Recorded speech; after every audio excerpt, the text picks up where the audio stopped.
पुओ झील बापा एकाठे मिसी कदली पतरे खाती बसी।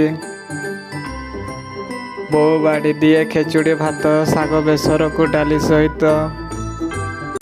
माँ हाथ भड़ा शाग पखाड़ को कहत किए सरिल। ए अन्न व्यंजन भारी सुआदिया महाप्रसाद परिल।